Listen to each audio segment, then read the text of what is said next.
Hey everybody, HMV here, playing more Rimworld, and we're in a toxic fallout.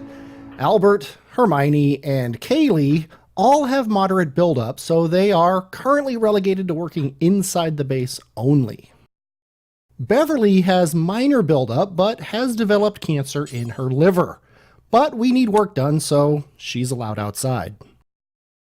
Forrix also can go outside, but she spends so much time inside anyway that she's been fine this whole time. We sold our animals, and there is no wildlife on the map. We're devoting almost 6,000 watts of power to keeping our plants alive, and when we can afford it, we're turning on workbenches to get stuff done. Right now, though, I don't think we can afford it. Mostly because we still haven't built a single water wheel since the fallout began.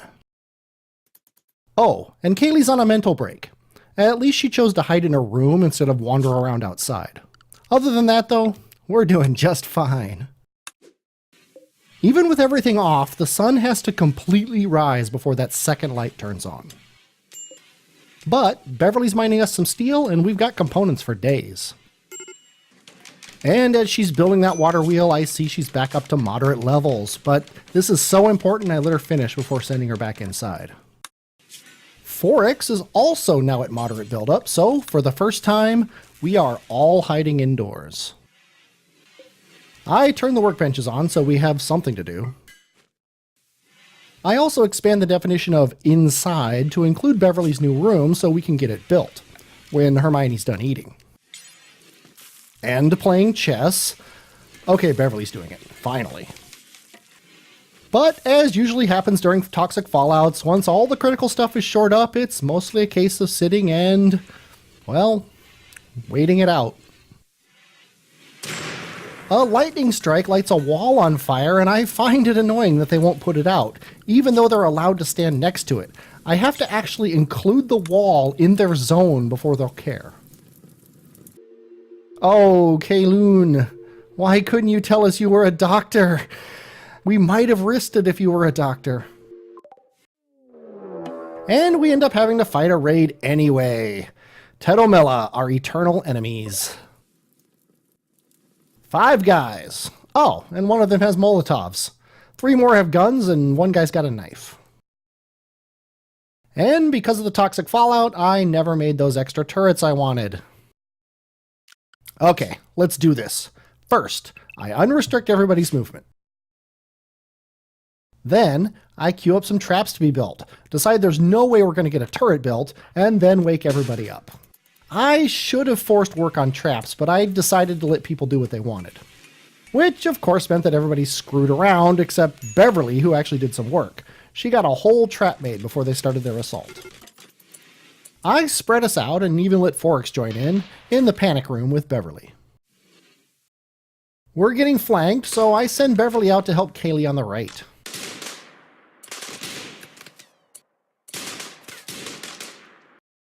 And I send Albert out to, wait a second, Albert has no weapon. Albert, this is important. Albert runs to get his sword. Forrix sprays and prays. Beverly and Kaylee kill the flanker and start working on the shotgunner. Meanwhile, Hermione and the turret work on the guys on the bridge. And they flee. All right, everybody, back inside. I bet Feet on here has a liver. Forrix, drag him in the war crimes room. Oh my, not only does he have a perfectly healthy liver, but he has a bionic eye. Beverly, take his clothes off, please, because this will probably kill him. Oh no, who has the flu? Kaylee. Fine. She'll be fine. Can you remove a bionic eye? It seems like you should. You can. We also queue up his liver. This will, of course, kill him, but remember, he attacked us. I check his other stats, and of course, he's a fantastic doctor. He almost has more medical skill than all of us combined.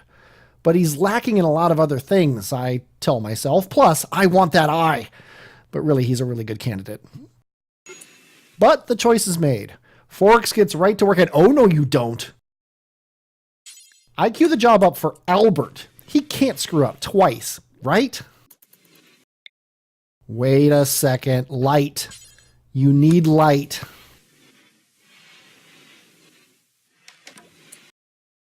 Then I decide, you know what? He's a prisoner. We should be training one of our people to do this. Beverly wakes up first, so she's the lucky surgeon today. I let her have breakfast and some quiet time first, and then the toxic fallout ends. I queue up removal of all the walls and stuff around the garden, and then send Beverly out to do the nasty deed. Choppy choppy, slicey slicey. Come on, Beverly, don't fail us. Oh, no. What is it this time? Okay, he still has the eye. It's cracked, but I think if we pull it, it'll still be fine. Okay, Albert, you should have been doing this from the start. Save his life. And then we get a call from Kaylee's sister. She's in trouble and needs rescuing. And she's a coma child, so you just know she's going to be chock full of useful traits. But we gotta save her for Kaylee. But that's a future problem. Right now, we need to decide Phaedon's fate. Maybe that botched surgery was a sign. I mean, the toxic fallout just ended, so it's going to be a lot easier to keep a prisoner now. And his medical skill is just amazing. Okay, Phaedon, it's your lucky day. Welcome to Camp Alberta, where people who tried to kill us will someday perform unsupervised surgeries on us to install eyes and a liver and a set of lungs. Well, a lung, unless we get another one. Man, now that the fallout's over, we're getting everything done. Crops planted, old walls removed, and Hermione's even just made us another water wheel. I queue up a single wooden sculpture to put in Phaedon's room to make him a little more amenable to recruitment. Okay, now I need to decide who goes to save Kaylee's sister. If I send all the ranged people like I want to, that leaves Albert and Forrix to defend the colony, which I'm not super hot on. So, I should only send 2 people. Beverly's got cancer and a bit of a bum leg. Kaylee, on the other hand, has the flu, and if that gets worse, she could be a real detriment. Hermione's fine, so it's going to be Hermione and someone. I mean, not Albert or Forrix, but someone. So, bum leg or flu? I don't know. I'll think about it. While the colony gets back to work, I queue up an automatic steel mining order. Then, I expand the 3 growing zones to refill that rich soil area. And finally, I create that cotton field I was so looking forward to a half a season ago. Beverly finished her first art piece. I hope Phaedon likes Terrifying Nephew because he's going to spend a lot of time looking at it. Where is Beverly going? Oh, hunting alpacas. Wildlife is back on the menu, boys and girls. However, I turn that off for the time being. I don't want an animal revenge on the only shooter I leave behind when we go to save Kaylee's sister. Also, we're only making 6 simple meals. I cranked that up to 26 because there are 6 people who are eating now, and we're also going to be taking a bunch on the road. The next morning, we get more hate thrown at us, but hey, Phaedon's fully healed. I change his bed to normal so he can sleep in it.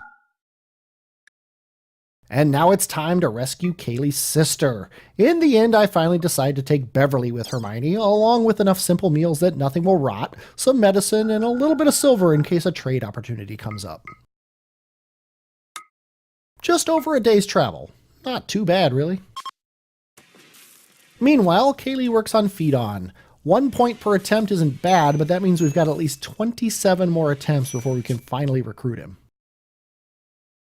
The next morning, Hermione and Beverly arrive at the camp. The turrets have decent coverage, but there are some sandbags we could hide behind in the northeast corner of the camp. Yukiko is, as feared, useless. At least she doesn't have any negatives. Think of her as a clean slate. With the turrets selected, I can see their range and use the planning tool to mark where I don't want Beverly or Hermione to go. And then I send them up there and whoa! He was right on that mortar, wasn't he? In any case, I run them across the top and then down behind the sandbags.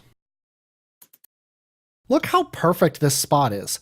Nothing can shoot us from here, including the 2 guys because they don't have guns. Sadly, the guy makes it to us, so Hermione has to resort to hitting him with her bow, which works pretty darn well, actually. I set Kaylee up to shoot that solar panel while Hermione uses her longbow to take out the other guy. It's nice to see that mortar guys will still sit there waiting for targets, even though it makes them sitting ducks. He has 12 hours to live. And as he goes down, I realize that taking out the solar panel won't take out the turret, but the battery will. So we take the battery out. I think here that so long as we can break in, we can grab Yukiko and bail without taking out that other turret. Beverly takes a hit getting into place. Finally, we break the wall down and rescue Kaylee's sister. But we still can't form the caravan. So we pummel the other battery with arrows and bullets until we actually win. Then we can reform the caravan, along with all the stuff left on the ground. 1.25 days, not bad. Meanwhile, back home, Phaedon's down to 24.8 resistance. I decide to not continue the housing I already have, but instead make new rooms in the unused area between the garden and the stockpile. I decide to plan for the future and make 4 rooms. I won't furnish them until they're needed, but it's nice to have them already built when we get new people. And right as I finish the planning, some traders show up. I buy their medicine and sell them some of our junk. The flak armor or shield belt would be nice, but we've got our own flak stuff coming soon. And things have been quiet enough for long enough that we've built up a store of granite, so I extend the wall to the river. When that's done, we'll be about halfway done with the wall, if not more. And our caravan returns. Beverly needs the medical bed, and Yukiko doesn't have a bed yet, so I give Yuki Beverly's bed for now.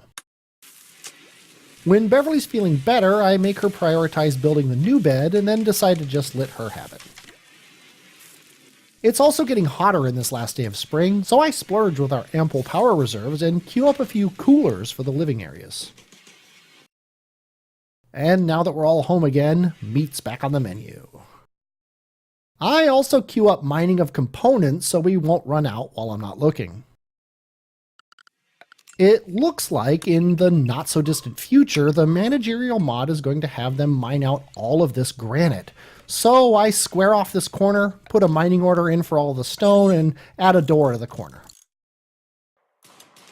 We're getting closer and closer to finishing research on microelectronics, so I need to decide on my next project.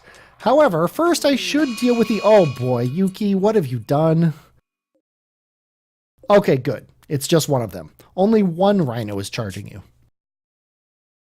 Luckily, she shot its leg, so it's slow. She's a little faster than it is, so she can 360 no-scope it while running away. And because I drafted her, Beverly's coming out to hunt the rhino too. They are terrible shots, but just as I'm about to run Yukiko some more, she nabs it. Exciting victories notwithstanding, I decide it's time to stop hunting things that fight back. Also, it's about time to actually build those turrets I've been wanting to build for, well, ever, really. Beverly's been without air conditioning since Yukiko joined, and summer is here, so I figure it's time. Speaking of Yukiko, remember when we saved her? We brought those turrets back with us, so I set them up as well. I also moved the prisoner room so I can cool it with Beverly's air conditioner. Yuki moves Phaedon, and I move his things as well. I accidentally built him a new dresser, but no big deal. I also give him a light. I hope nobody else notices he has the nicest room in the whole colony. 13.7 resistance? He'll be living there a while still. And right as I start to queue up the deconstruction of the very first room we ever built here, we get a raid.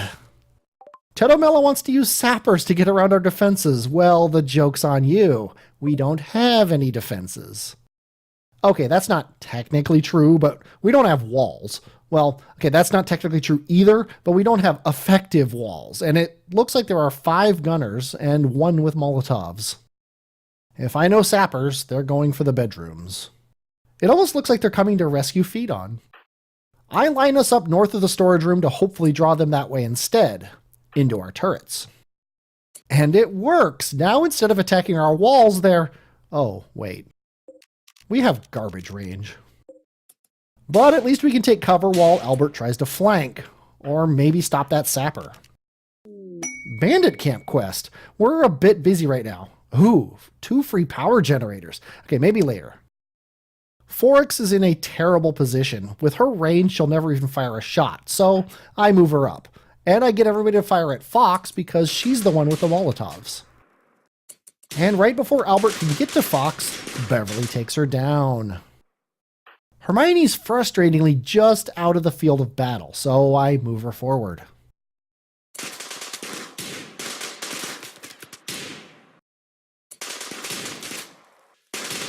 We take a second raider down. 1 more and they should flee. I notice Albert took a shot to the heart. I wonder who's to blame. Whoever they are, they give love a bad name. But anyway, Albert gets to go to the hospital. Post haste.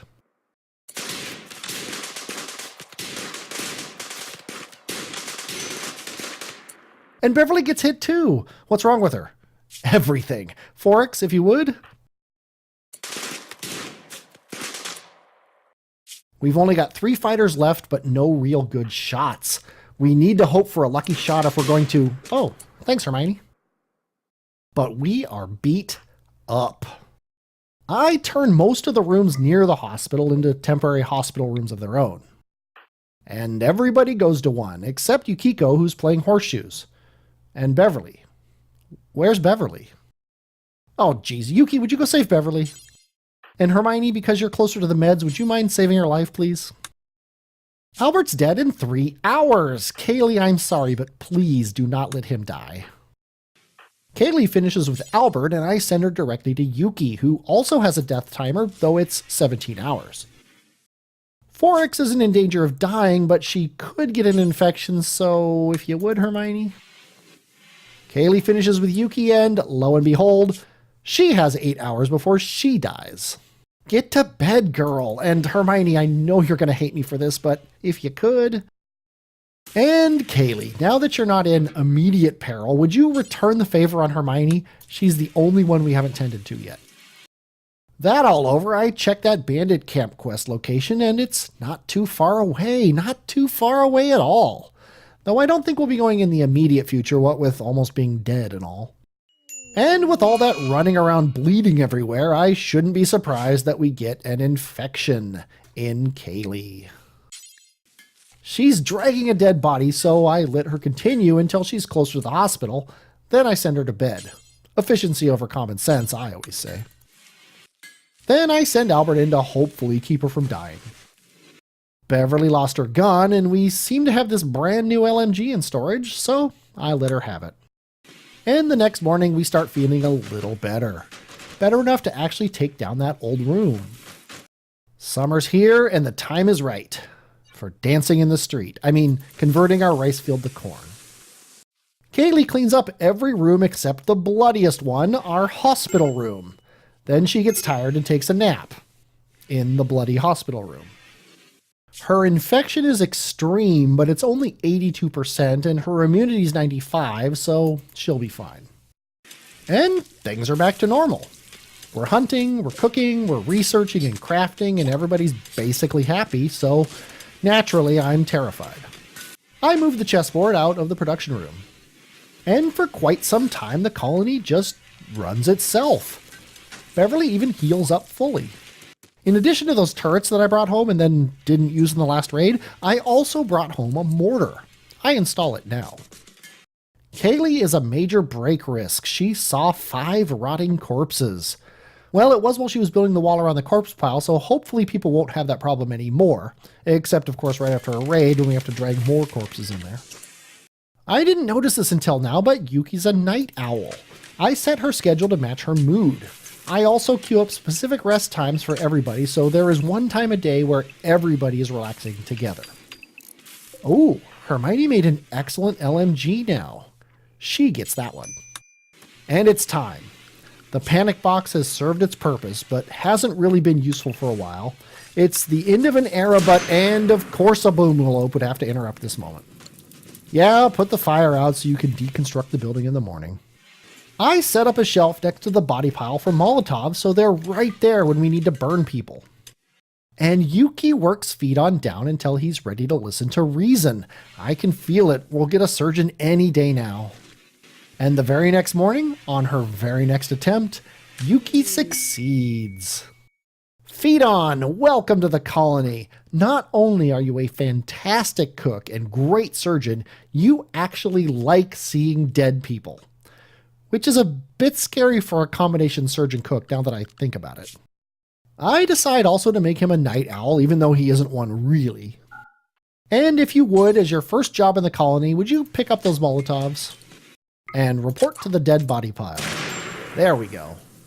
And as the smell of burning bodies wafts through the compound, I'm going to bid you adieu. I hope you enjoyed watching this. I definitely enjoyed playing it.